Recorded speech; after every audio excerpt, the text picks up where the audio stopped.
Здравствуйте, друзья! Даже выключенный смартфон следит за вами.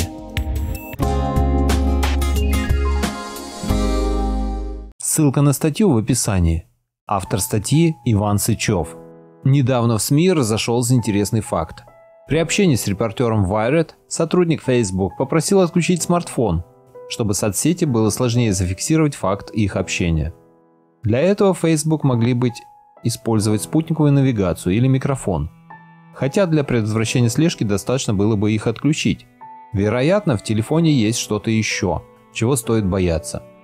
Современный смартфон напичкан сенсорами. 2-3 камеры, датчик освещенности, акселерометр, гироскоп, GPS, GLONASS, магнитометр и другие.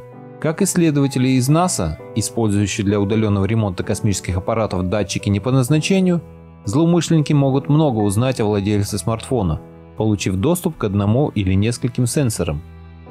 Речь идет не о случаях физического взлома гаджетов с помощью установки чипов или добавления проволоки, а о решении сенсорами таких задач, как слежка за пользователями, прослушка или получение пин-кода.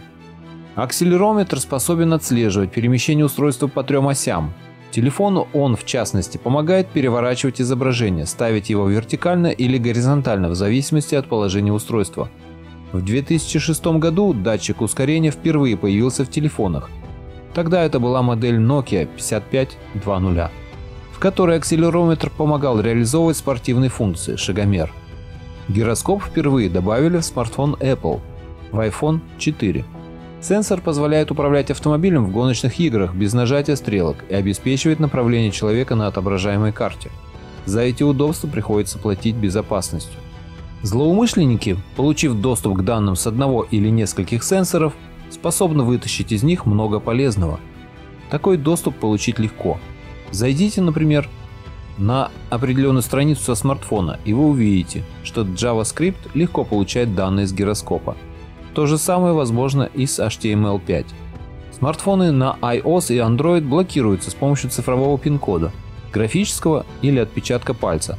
В первых двух случаях телефон можно взломать, выяснив, как он меняет положение во время разблокировки пользователем. В случае с цифровым пин-кодом исследователи из Ньюкаслского университета Великобритании научились его угадывать с первого раза в 74% случаев, используя несколько сенсоров – акселерометр, гироскоп и магнитометр. С третьей попытки они взламывали код в 94% случаев, а популярные браузеры Safari, Chrome, Firefox, Opera и Delphin изначально имеют доступ к сенсорам, поэтому злоумышленникам достаточно добавить на сайт соответствующий эксплойт, а не запрашивать у владельца разрешения, которое требуется при установке приложения из магазинов. Графический пин-код предполагает быстрый ввод пароля из 4 и более точек на поле 3 на 3. Поле имеет 389 112 возможных комбинаций, но исследователи из Пенсильванского университета уверены, что в реальности пользователи используют на порядок меньше схем. Часть комбинаций неудобна для постоянного использования. Приложение, работающее в фоновом режиме, в нужный момент запускает акселерометр, затем отключает его и передает данные мошенникам. Исследователям понадобился лишь один сенсор для взлома. Подобный метод в 2015 году использовали ученые из IT-университета Копенгагена. Только в этом случае умные часы следили не только за вводом кода на смартфоне, но и за вводом пин-кода от карты в банкомате или магазине. Данные с гиродатчика в часах передавались на смартфон, откуда отправлялись на сервер и выгружались в CSV. Миллионы людей ежедневно работают за ноутбуками и настольными компьютерами. Мошенники могут узнать, что человек печатает на клавиатуре, если смартфон находится недалеко от нее. Ученые из Технологического института Джорджии в 2011 году запрограммировали мобильное устройство на наблюдение за вводимым на клавиатуре текстом. Гаджеты измеряли вибрации поверхности стола.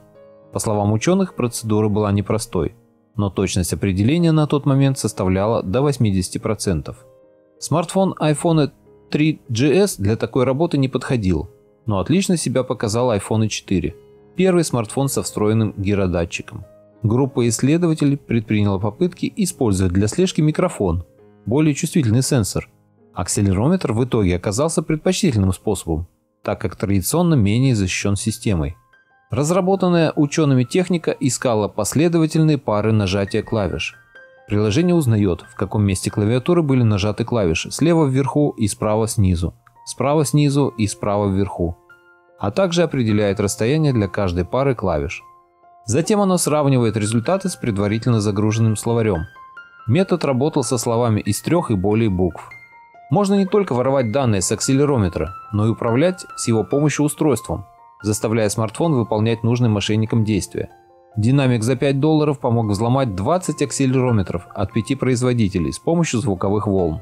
Группа исследователей из Мичиганского университета и Университета Южной Каролины использовала музыкальный вирус, как они назвали их технику в интервью в New York Times, чтобы заставить приложение Fitbit поверить, что пользователь совершил 1000 шагов, и управлять игрушечной машиной с помощью телефона.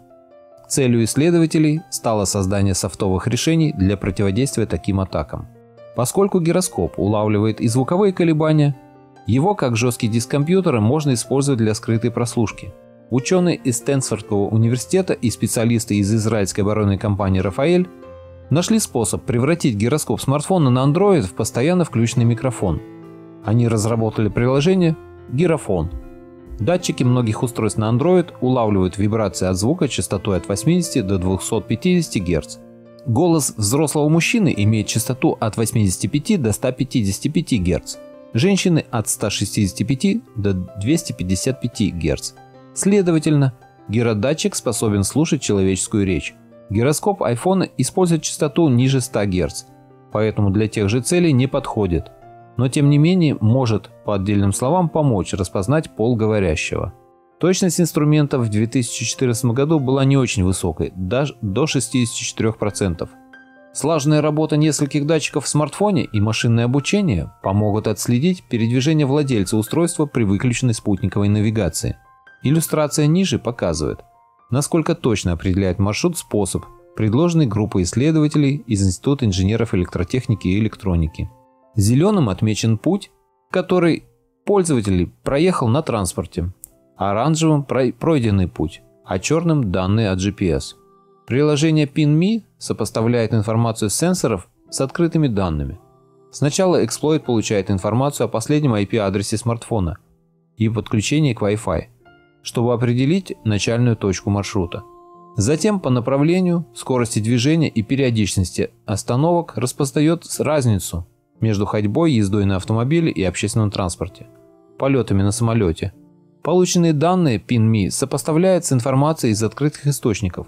Навигационные данные берет из OpenStreetMaps, карту высот в Google Maps, данные о маршрутах из расписаний авиакомпаний и железнодорожных линий. Чтобы уточнить маршрут, приложение использовало метеосервис Weather Channel. Точная информация о температуре и давлении воздуха помогает нивелировать влияние погодных условий на собранную датчиками информацию. В 2010 году похожую технику применяла японская телекоммуникационная корпорация KDDI. Акселерометр в смартфоне использовался для слежки за сотрудниками. Данные сенсора позволяли понять, идет ли человек по лестнице или по ровной поверхности, вытряхивает ли мусор из урны или моет полы. В 2015 году специалисты из Нанкинского университета в Китае использовали данные с акселерометра, чтобы следить за передвижением людей в метро. Определить местонахождение владельца смартфона может приложение, получающее данные о состоянии аккумулятора. Такую информацию способно получить любое приложение, так как для этого не требуется дополнительных разрешений. Ученые из Стэнфорда и специалисты из оборонной компании «Рафаэль», которые выше уже были упомянуты, разработали технологию PowerSpy. Определение местоположения пользователя происходит с 90% точностью благодаря анализу скорости разрядки аккумулятора. Так ученые определяли удаленность гаджета от ретрансляторов. Но такая точность возможна только в случае, если пользователь не в первый раз проходит по данному маршруту. В 2012 году американский военный исследовательский центр в штате Индиана и ученые из Индианского университета разработали приложение PlaceRadar для смартфонов на Android 2.3, которое могло реконструировать окружение пользователя в 3D. Пользователь должен был скачать приложение с возможностью делать фотографии и дать ему разрешение на использование камеры и их пересылку. PlaceRadar, работая в фоновом режиме, отключал звук затвора, чтобы не волновать пользователя. Затем программа в случайном порядке делала фотографии, сохраняя информацию о времени, месте и ориентации смартфона. После фильтрации фото и удаления плохих кадров, сделанных, например, в кармане пользователя, Приложение отправляло их на сервер, где создавалась 3D-модель помещения. Для проверки эффективности данной идеи ученые дали зараженные телефоны 20 добровольцам, не знающим о приложении, и отправили их в офис с различными простыми заданиями. На следующем этапе две группы людей отсматривали результаты. Одна отдельная фотография, вторая 3D-модели. Обе группы искали QR-коды, чеки, документы, а также календари, которые злоумышленники могли бы использовать, чтобы определить, когда жертва не будет находиться в определенном месте. Приложение для конечного пользователя, то есть в худшем смысле преступника, а в нашем ученых, позволяло приближать определенные части кадра в лучших традициях голливудских фильмов. В этом случае человек, открывший 3D-модель, мог нажать на определенную точку, после чего приложение искало более качественные фотографии из базы, сделанные ближе к искомому месту. На изображении ниже показан номер чека, лежащего на столе. Чем больше сила, тем больше ответственность. Это нужно помнить разработчикам смартфонов и приложений к ним, которые сегодня открывают безграничные возможности для взлома кошельков пользователей, отслеживания передвижения и определения интересов для более точного таргетирования рекламы. В реальной жизни, конечно, большая часть подобных исследователей и ученых интересна в лучшем случае сценаристам «Черного зеркала».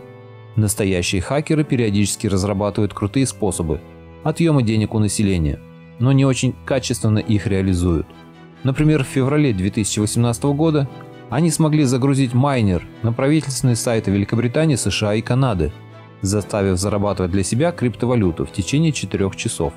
А вместо того, чтобы получить огромный объем информации с этих сайтов и продать его, они подключили майнер и заработали $24.